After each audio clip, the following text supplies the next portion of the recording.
Hi everybody, here for my annual video. What seems to be what I'm down to now is one a year. I'm doing some canning today. I've got my jalapeno jelly in the canner right now. Cool. It's actually cooling off. It's already through the processing time, but I already have a video on that. So I'm going to bring you along for my second one, which I've kind of already done a video on it as well, but I'm doing a different fruit this time. We're going to be using this book. Here you go. This one. There's a recipe in here on page 188. The chocolate raspberry sundae topper. Except, as you can see here, I don't have raspberries. I have cherries. I wanted to take advantage of cherries while they were in season.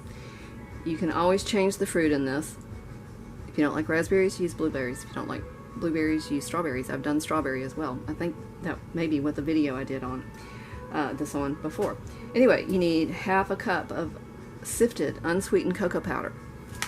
I'm going to use this brand, the Dutch process. If you don't have the Dutch process, don't worry about it. Use your regular Hershey cocoa powder, as long as it's unsweetened. It says to use 1 package of powdered fruit pectin. I'm using the Ball Classic pectin.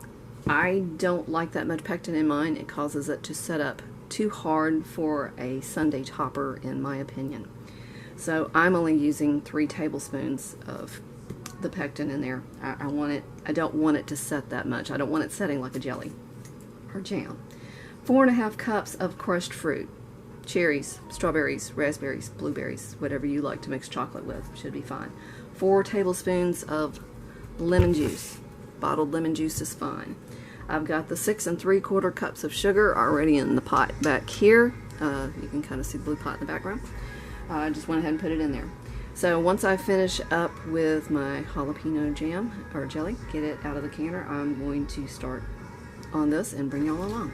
Got my cherries set up, and as you can see, they're not really crushed yet. I'm going to take the immersion blender to it. I had to dump the sugar in something else. I was jumping the gun a little bit. Got to put the fruit in here, the 4 tablespoons of lemon juice, and start heating this up. And I'm gonna, like I said, I'm gonna take the immersion blender to it and break these up a little bit.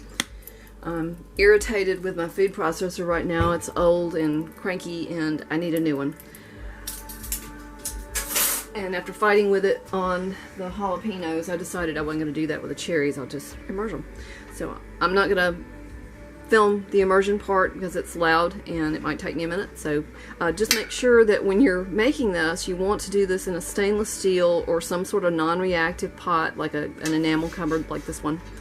You don't want to do it in cast iron because your fruits and jellies, whatever you're making, will take on a metallic taste from the cast iron. At least that's my understanding from it. So I've never tried it myself. I've just taken the older people's word for it that have been doing this longer than me, that you don't do that. So let me get this crushed up and we'll be back. Now I've got my cherries all mashed up. I want them chunky. That's why they're still chunky. Picked out a few pits that were missed. And the lemon juice is in there already. And it says now we're going to add the pectin mixture, which I had mixed the cocoa and pectin together in one bowl. We're going to add that to the mixture and whisking the entire time. And we're going to heat the mixture until it is boiling. So let's get this mixed in. Oops, a little powdery there.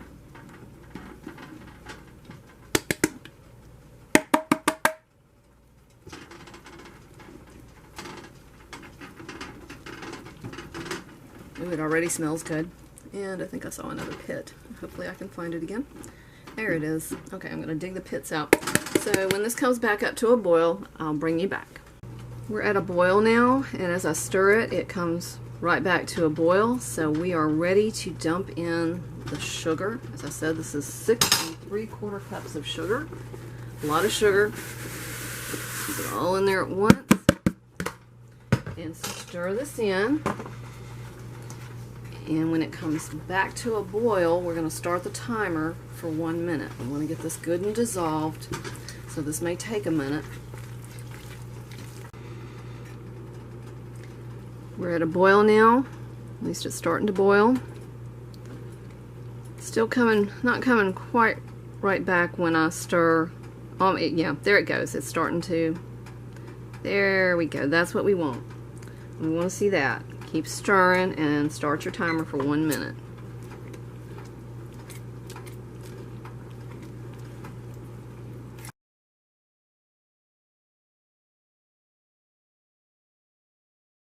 We are going for a 1/4 inch headspace in here.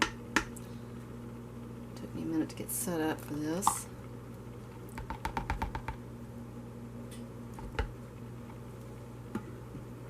Smells good, tastes good. I ended up picking out a few more pits. Apparently there's more than 1 pit per cherry and a few.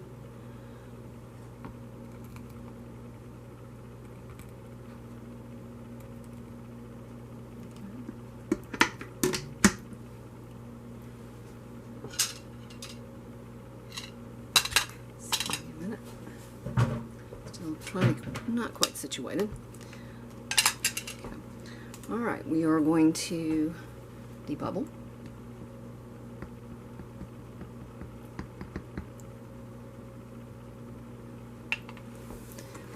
Going to wipe our rim.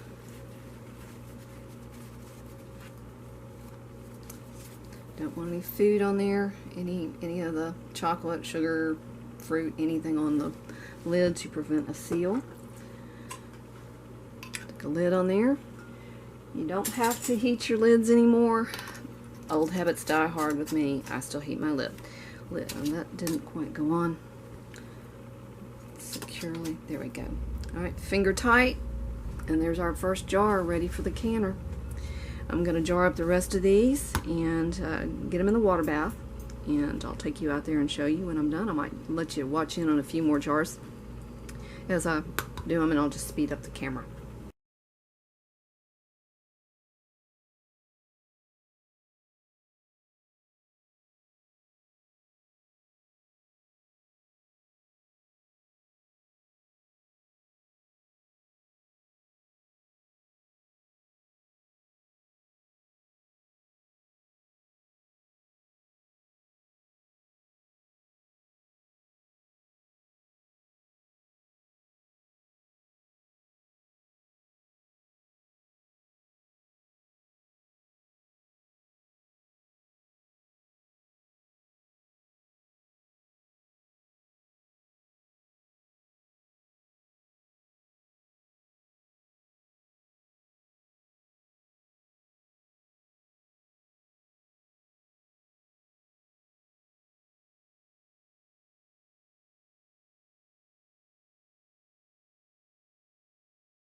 I don't know how well you're going to be able to see this with the sun and all the steam coming up, but there's our rolling boil.